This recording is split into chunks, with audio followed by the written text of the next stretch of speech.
Hello and welcome to शोध ज्ञान classes dear learners. जैसा कि आप सभी को पता है, परीक्षा कार्यक्रम घोषित हो चुका है। 18 तारीख से आपकी परीक्षाएं प्रारंभ हो रही हैं। आप लोगों में बहुत बड़ा कन्फ्यूजन है कि परीक्षा डिस्क्रिप्टिव होगा या ऑब्जेक्टिव होगा। यहाँ हम आपको स्पष्ट कर दें कि परीक्षा आपका डिस्क्रिप्टिव होगा, ऑब्जेक्टिव नहीं होगा।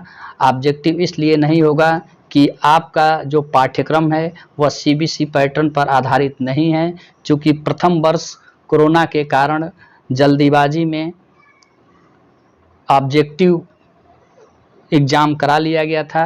लेकिन इस बार आपका डिस्क्रिप्टिव एग्ज़ाम पुराने पैटर्न पे होगा।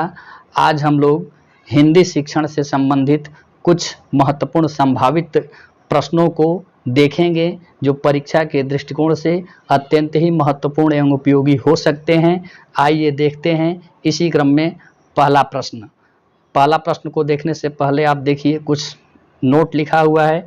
किन्हीं 5 प्रश्नों के उत्तर दीजिए। प्रश्न नंबर 1 अनिवार्य है, सभी प्रश्नों के अंक समान हैं। प्रश्न नंबर 1 के संबंध में कुछ इंस्ट्रक्शन लिखा हुआ है कि प्रत्येक का लगभग 250 शब्दों में उत्तर दीजिए। तो चूंकि समय का अभाव रहता है, इसलिए आप प्रयास करिएगा कि मैक्सिमम 250 शब्दों में ही उत्तर दीजिएगा। पहला का अ है त्रिभाषा सूत्र, ब है भाषा का अर्थ एवं परिभाषा, स है हिंदी भाषा शिक्षक के गुण, द है व्याकरण शिक्षण के उद्देश्य, और यह है गद्य शिक्षण के उद्देश्य। इसी क्रम में सेक्शन ए अर्थात खंड अ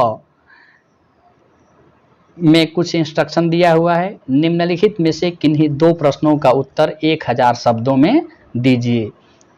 दूसरा प्रश्न है, कक्षा 8 में शिक्षण करने हेतु आप गद्य या पद्य के किसी पाठ को पढ़ाने के लिए अपने मनपसंद प्रकरण पर एक पाठ योजना का निर्माण कीजिए। इसी क्रम में तीसरा प्रश्न है, भाषा से संबंधित अपेक्षित योग्यताएं कौन कौन सी हैं? इन योग्यताओं के विकास हेतु आप कौन कौन सी शिक्षण विधि अपनाएंगे, वर्णन कीजिए। इसी क्रम में चौथा प्रश्न है, मातृभाषा शिक्षण के विभिन्न सिद्धांतों एवं शिक्षण सूत्रों का वर्णन कीजिए। इसी क्रम में 5वां प्रश्न है, हिंदी भाषा शिक्षण में मूल्यांकन की आवश्यकता एवं महत्व पर प्रकाश डालिए तथा इसके विभिन्न प्रकारों का उल्लेख कीजिए। इसी क्रम में सेक्शन बी अर्थात खंड बी के संबंध में भी कुछ इंस्ट्रक्शन दिए हुए हैं। निम्नलिखित में से किन्हीं 2 प्रश्नों का उत्तर लगभग 500 शब्दों में दीजिए। छठवां का अ, मातृभाषा से आप क्या समझते हैं, इसके महत्व पर प्रकाश डालिए। छठवां का ब, हिंदी भाषा शिक्षण की क्या समस्याएं हैं, स्पष्ट कीजिए। 7वां का अ, हिंदी भाषा के विद्यार्थियों की रुचि एवं उपलब्धि के संवर्धन हेतु आप कौन कौन से पाठ सहगामी क्रियाओं का आयोजन करेंगे, स्पष्ट कीजिए।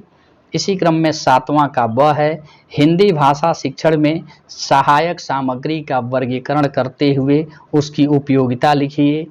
इसी क्रम में 8वां का अ, अनुलेख, प्रतिलेख एवं श्रुतिलेख से आप क्या समझते हैं, भाषा शिक्षण में इसके महत्व पर प्रकाश डालिए। इसी क्रम में 8वां का ब, पाठ प्रस्तावना कौशल पर एक सूक्ष्म शिक्षण पाठ योजना का निर्माण किसी भी प्रकरण पर कीजिए। इसी क्रम में 9वां का अ, सूक्ष्म शिक्षण क्या है, सूक्ष्म शिक्षण चक्र बनाइए। सूक्ष्म शिक्षण की आवश्यकता एवं विशेषताओं की संक्षिप्त चर्चा कीजिए। इसी क्रम में 9वां का ब है, हिंदी भाषा शिक्षण में क्रियात्मक अनुसंधान का प्रारूप प्रस्तुत करें।